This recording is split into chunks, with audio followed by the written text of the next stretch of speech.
बेटा जो मैंने पहली वीडियो बनाई थी उसमें मैंने आपको बताया था कि किस तरह से आप यूनिवर्सिटी में से सब्जेक्ट चॉइस करेंगे और अपने सब्जेक्ट को प्रोग्राम चॉइस करेंगे और अपने सब्जेक्ट को आप चॉइस करेंगे और अपनी लिस्ट बना लेंगे। तो अब इस वीडियो में मैं आपको बता रही हूँ कि कैसे हम जो हमारा सेंट्रल यूनिवर्सिटी एंट्रेंस टेस्ट है उसका एप्लीकेशन फॉर्म हम भरेंगे। जब आप एनटीए की वेबसाइट पे जाएंगे, जो हमारा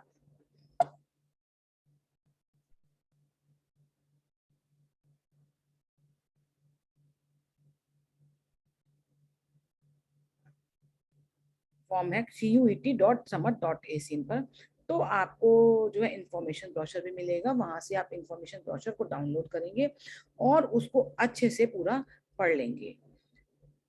पढ़ने के बाद आप एप्लीकेशन फॉर्म में डिटेल करेंगे, अपलोड करेंगे अपनी फोटो, सिग्नेचर, क्लास 12 की मार्कशीट पहले से ही आप अपने डेस्कटॉप में लेके रख लेंगे, ताकि जब अपलोड की बारी आएगी तो आप उसको कर सकें। और जो फॉर्मेट में मांगा गया है, जो मैंने उस वीडियो में बताया था, उसी फॉर्मेट में आप पहले से ही डाउनलोड करके रख लेंगे और सारी डिटेल्स को वेरीफाई करेंगे।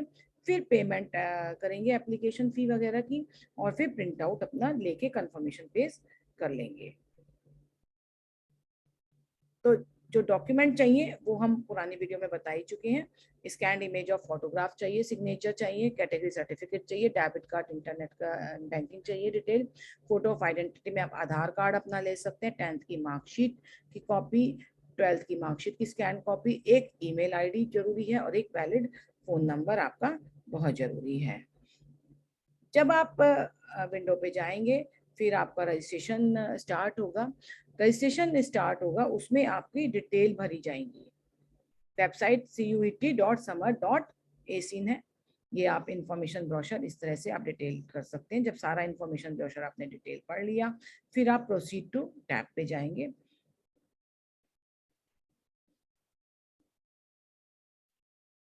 इसके बाद रजिस्ट्रेशन फॉर्म जो है डिस्प्ले होगा स्क्रीन पे, और आप उसमें अपनी डिटेल भरेंगे। जो 10th में आपने मार्क नेम है आपका, वही आप इसमें डिटेल आप पूरी भरेंगे।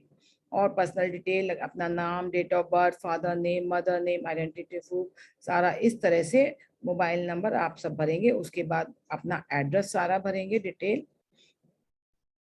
इसके बाद नेक्स्ट सेक्शन परमानेंट एड्रेस का है, परमानेंट एड्रेस पे जाएंगे। उसके बाद जो है एक पासवर्ड को क्रिएट करेंगे, जो कि 8 से 13 करेक्टर जिसमें होंगे। उसमें एक स्पेशल करेक्टर होगा, ये एक अपर केस करेक्टर होगा और एक लोअर केस करेक्टर होना जरूरी है, और न्यूमेरिक वैल्यू होनी जरूरी है। फिर आप री एंटर करेंगे और पासवर्ड आप करेंगे और कंफर्म उसको कर लेंगे। सिक्योरिटी क्वेश्चन पूछा जाएगा, उसका आप आंसर देंगे, और उसके बाद सिक्योरिटी पिन आएगा, सिक्योरिटी पिन आप डालेंगे, फिर फॉर्म को सबमिट करेंगे। इसके बाद आप रिव्यू करेंगे सारे पेज को। इस तरह से पेज आपके सामने आएगा, उसको देखेंगे, डिटेल चेक करेंगे, कोई दिक्कत तो नहीं है। जब सारी डिटेल आपने चेक कर ली तो वेरीफाई एट पर्टिकुलर करेंगे detail by marking the box given beside the details and declaration. फिर एक ओटीपी आएगा आपके मोबाइल पे, ओटीपी को आप सबमिट करेंगे, फिर आप सिक्योरिटी पिन करेंगे और सबमिट करेंगे। फिर एप्लीकेशन स्टेटस आपका आ जाएगा, आप उसको देखेंगे। फिर एप्लीकेशन स्टेटस के बाद उसमें जब पर्सनल डिटेल आप दोबारा से उसमें भरेंगे, वो आपका रजिस्ट्रेशन था और ये आप अपनी एप्लीकेशन फॉर्म भरने जा रहे हैं। सारी डिटेल्स अपने father occupation, mother name, mother occupation, ये सब आप भरेंगे। इसके बाद आप जो है अपना एड्रेस आदि भरेंगे सारा। जब एड्रेस हो गया, उसके बाद कोटा और कैटेगरी आप भरेंगे। फिर आप सेव बटन दबाएंगे और फॉर्म को रिव्यू करेंगे पूरा से। इस तरह का आपका कुछ फॉर्म दिखेगा। फिर आप रिव्यू जब कर लेंगे, बैक टू डैशबोर्ड पे भी जा सकते हैं यदि कुछ आपको दिक्कत है। एंड एडिट करने के लिए प्रेस अपडेट, पर्सनल फॉर्म बनेंगे। And to move on the next proceeding, proceed to next section. ठीक है। फिर आप अपनी एजुकेशन डिटेल भरेंगे। एजुकेशन डिटेल में आप 10th की डिटेल भरेंगे, रिजल्ट स्टेटस पास भरेंगे, passing year, qualifying exam, place of schooling, type of schooling, ये सारी डिटेल देंगे। उसके बाद 12th देंगे। 12th में जो रिजल्ट स्टेटस है, उसमें जो 12th के बच्चे हैं वो अपीयरिंग भरेंगे, और जो पिछले साल के बच्चे हैं वो पास भरेंगे, और अपने मार्क्स वगैरह भर के फिर आप उसमें सेव बटन दबाएंगे। फिर आपको इस तरह से फॉर्म दिखेगा और उसके बाद आप कुछ सारा चेक करेंगे, फिर प्रोसीड करेंगे नेक्स्ट के लिए। और selection of university and program जो मेन है, आप मल्टीपल यूनिवर्सिटी सेलेक्ट कर सकते हैं, मल्टीपल प्रोग्राम सेलेक्ट कर सकते हैं। अब मल्टीपल यूनिवर्सिटी, सपोज आपने दिल्ली यूनिवर्सिटी सेलेक्ट की, उसमें आप एक प्रोग्राम सेलेक्ट किया बीकॉम पास, ऐड करेंगे BCom honours, economics honours, mathematics honours, multiple courses आप ऐड कर सकते हैं। उसके बाद आपने अंबेडकर यूनिवर्सिटी सेलेक्ट किया, उसके प्रोग्राम ऐड किए। अब आप जेएनयू भी करना चाहते हैं तो जेएनयू सेलेक्ट किया, जेएनयू के प्रोग्राम सेलेक्ट किए। इस तरह से आप जो है प्रोग्राम को सेलेक्ट करते जाएंगे। और यदि आपने कोई प्रोग्राम सेलेक्ट कर लिया, रिमूव बटन दबाना है तो रिमूव बटन को दबा देंगे, ये रहा रिमूव बटन। और फिर आप आगे प्रोसीड करेंगे, सारे प्रोग्राम आपको दिख जाएंगे कि आपने क्या क्या भरा है। अब आती है टेस्ट पेपर सिलेक्शन की बारी। टेस्ट पेपर सिलेक्शन के लिए सपोज स्लॉट 1 में आपको केवल जनरल टेस्ट भरना है, तो लैंग्वेज में सबसे लास्ट में नॉट एप्लीकेबल होगा वो भरोगे, डोमेन में भी नॉट एप्लीकेबल, डोमेन 2 में नॉट एप्लीकेबल, जनरल टेस्ट भर दोगे। अब स्लॉट 2 में आपको 1 लैंग्वेज लेनी है, 3 सब्जेक्ट लेने हैं, तो स्लॉट 2 में 1 लैंग्वेज में सिलेक्ट करोगे, हिंदी इंग्लिश कोई भी लैंग्वेज जो लेनी है, और अपने डोमेन सब्जेक्ट्स आप चॉइस करोगे, 3 डोमेन सब्जेक्ट भरोगे और सेव बटन दबा दोगे। इस तरह से आपका आ जाएगा नॉट एप्लीकेबल, जहां आपने नॉट एप्लीकेबल भरा है, और जहां आपने सब्जेक्ट भरे हैं वहां सब्जेक्ट आ जाएंगे।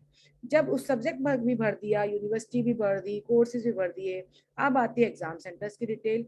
आप एग्जाम क्वेश्चन पेपर का मीडियम आप भरेंगे, उसके बाद एग्जाम्स के सेंटर्स भरेंगे। फर्स्ट सेंटर दिल्ली के बच्चे हैं तो दिल्ली भरेंगे, और सेकंड आप नोएडा भर सकते हो, गाजियाबाद भर सकते हो, यूपी का, हरियाणा का आप गुड़गांव भर सकते हो, फरीदाबाद भर सकते हो। इस तरह से आप 4-5 सेंटर भर देंगे और आपकी इस तरह से डिटेल आपको दिख जाएंगी। फिर प्रोसीड करेंगे नेक्स्ट सेशन में, जिसमें कि अपलोड डॉक्यूमेंट्स आएगा।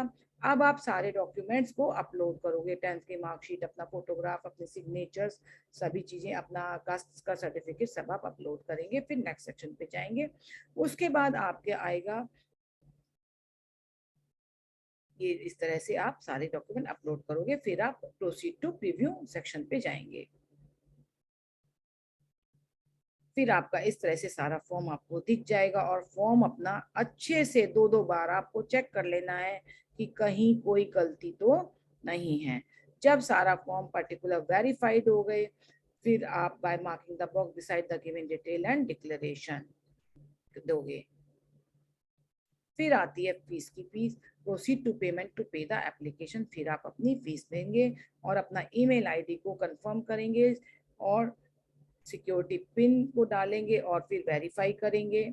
उसके बाद आप enter the code in the required section, फिर ईमेल आईडी आ गया, फिर सिक्योरिटी पिन आया और फिर उसको वेरीफाई किया। फिर एप्लीकेशन स्टेटस आपका आ जाएगा, और फिर टू पे application fee click on continue button. आप बटन पे, कंटिन्यू बटन पे, ये रहा कंटिन्यू बटन, आप दबाएंगे।